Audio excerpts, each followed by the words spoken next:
सुन्नियों को अस्सलामु अलैकुम वरहमतुल्लाहि ताला व बरकातुहू। तो कुछ लोगों ने ये सवाल किया कि शाफ़िई के पीछे अगर हनफी नमाज पढ़े फज्र में तो क्या उसकी नमाज होगी? क्योंकि वो पूछ रहे थे कि वो लोग जो है हाथ उठाकर दुआ मांगते हैं, तो क्या किया जाए या ना किया जाए? तो इसका जवाब जानने से पहले आपको मैं कुछ बातें बता दूं जो आपको ध्यान में रखना होगा। देखिए, ये जो हमारे 4 स्कूल ऑफ फिक्ह है, ठीक है? ये जो हमारे 4 ज्यूरिस्प्रूडेंस है, शाफ़िई, हम्बली, मालिकी या हनफी, याद रखिए ये चारों का अकीदे में कोई इख्तिलाफ नहीं है।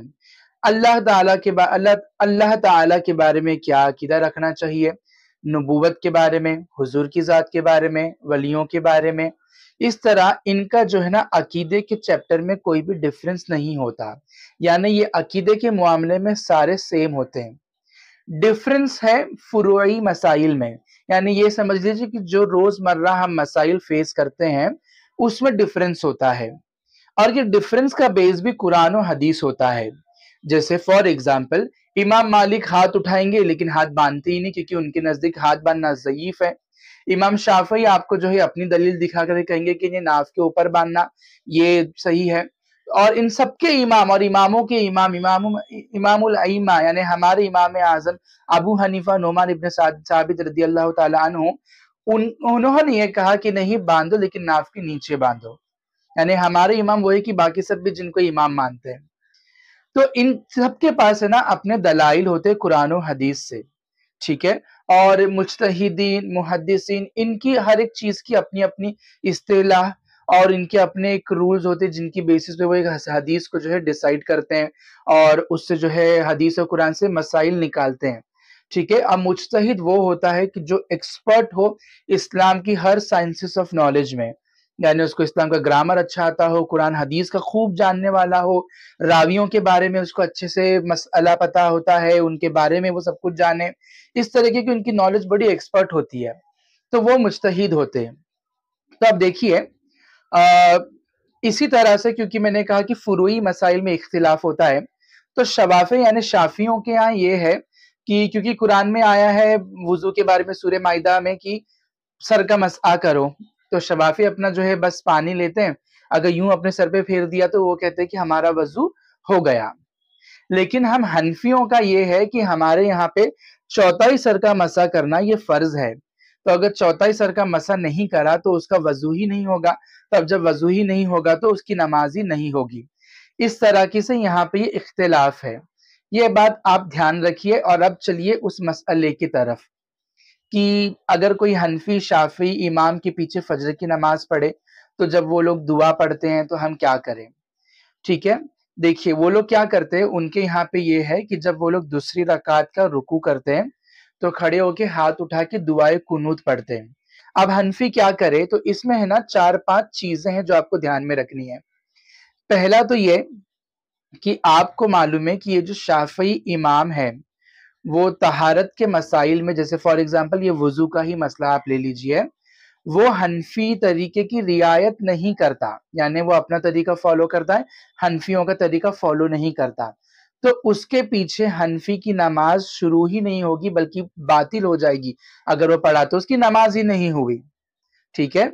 दूसरी चीज, उसको पता है कि ये जो है हनफी की रियायत नहीं करता, पर इस वाली नमाज में किया है या नहीं किया ये नहीं पता, तो उस हालत में अगर हनफी ने उस शाफी के पीछे नमाज पढ़ ली तो इससे उसकी नमाज जो है मकरूह तहरीमी हो जाएगी, यानी वाजिबुल इयादा होगी, उसे फिर वो नमाज लौटानी होगी। तीसरा ये कि कुछ नहीं मालूम रियायत करता है या नहीं करता, तो इस सूरत में अगर आपने नमाज पढ़ी तो आपकी नमाज होगी, लेकिन वो मकरूह तंजीही होगी, यानी अभी भी उसमें कराहत मौजूद है। चौथी ये सूरत कि आपको पता है कि वो रियायत करता है, लेकिन ये नहीं पता कि इस नमाज में भी किया है या नहीं किया, तो उसमें भी जब आप उसके पीछे नमाज पढ़ोगे तो नमाज होगी, लेकिन अभी भी ये जो है पसंदीदा चीज नहीं है। पांचवी चीज इसके अंदर ये होगी कि आपको पता है कि ये हनफियों की रियायत करता है और इस नमाज में भी उसने रियायत किया है, तो ऐसी हालत में जब आप उसके पीछे नमाज पढ़ोगे तो आपकी नमाज हो जाएगी। یعنی یہ جو 5th والا جو پوائنٹ ہے وہی ایک صورت ہے کہ بالکل اس میں کوئی کراہت نہیں ہے کہ آپ شافعی امام کے پیچھے فجر کی نماز پڑھے تو آپ کی نماز ہو جائے گی. لیکن اس میں بھی آپ کو دیکھیے ایک چیز 2-3 چیزیں دھیان میں رکھنی ہے. پہلے تو آپ اس نماز میں اگر شامل ہے جو 5واں والا میں نے بتایا کہ آپ کو پتا ہے کہ وہ رعایت کرتا ہے حنفیوں کی طرح ہی وضو کرا ہے اس نماز میں بھی کرا ہے تو آپ اس کے پیچھے پڑھیں گے تو نماز ہو جائے گی. جو 5th والا پوائنٹ ہے اس میں یہ ہے کہ جب آپ پڑھیں گے تو نماز میں آپ کیا کریں گے تو یہ ہے کہ رکوع کے بعد جب وہ لوگ کھڑ کے دعائے قنوت پڑھیں گے, قنوت نازلہ اسے کہتے ہیں, وہ جب وہ لوگ پڑھیں گے تو آپ حنفی کچھ نہیں کریں گے, بس آپ ہاتھ چھوڑے رہ کر خاموش کھڑے رہیں گے. اس کے بعد جب وہ لوگ سجدہ وغیرہ کریں گے تو آپ بھی ان کے ساتھ میں کر کے نماز کو ختم کریں گے. آپ کو کچھ بھی نہیں پڑھنا, بس ہاتھ آپ نیچے چھوڑ کے خاموش کھڑے رہیں گے. یہ طریقہ ہے اس 5ویں صورت میں. اور ایک 2-3 بات دھیان رکھنی ہے, آپ جو ہے حنفی ہے اور شافعی کے پیچھے نماز پڑھ رہے تو یہ بھی آپ کو دیکھنا ضروری ہے. یہ نہیں کہ انہی مسائل کا خیال رکھ لیا تو ہو گیا. یہ بھی دھیان رکھنا ہے کہ وہ سنی ہو. اگر وہ غیر سنی ہو اور آپ اس کے پیچھے نماز پڑھ رہے تو آپ تو اپنا عقیدہ بگاڑ رہے ہو. نماز تو بعد میں بگڑے گا, پہلے آپ کا عقیدہ بگڑے گا. تو سنی صحیح العقیدہ ہونا چاہیے وہ, اور پھر آپ یہ جو 5ویں چیز میں نے بتایا اس کا دھیان رکھ کے اس کے پیچھے نماز پڑھے. لیکن ان سب کے علاوہ ایک اور بات آپ دھیان رکھیے, حنفی ہو تو حنفی, شافعی ہو تو شافعی, اسی طریقے سے بن کے رہنا چاہیے. یہ نہیں ہو سکتا کہ کوئی بولے کہ میں صبح حنفیوں کی طرح فجر پڑھوں گا, ظہر میں پڑھوں گا شافعی کی طرح, عصر پڑھوں گا مالکی کی طرح, مغرب پڑھوں گا میں حنبلی کی طرح, اور عشاء تو خدا جانے پھر لگتا کچھ اپنا طریقہ نہ اپنا لے. تو ایسا کوئی نہیں کر سکتا, یہ ناجائز کام ہے. جب آپ ایک فقہ میں ہو, اس فقہ کی کیا رولنگز ہے آپ اسی کو فالو کریں. تو یہ کچھ باتیں جو آپ کو اپنے گوش گزار کرنی چاہیے, اور دھیان رکھنا چاہیے کہ ہم جس اسکول آف فقہ کو بلونگ کرتے ہیں اسی کے پیچھے اپنی نمازیں پڑھنی چاہیے ہمیں. واللہ تعالی عالم. السلام علیکم ورحمۃ اللہ تعالی وبرکاتہ.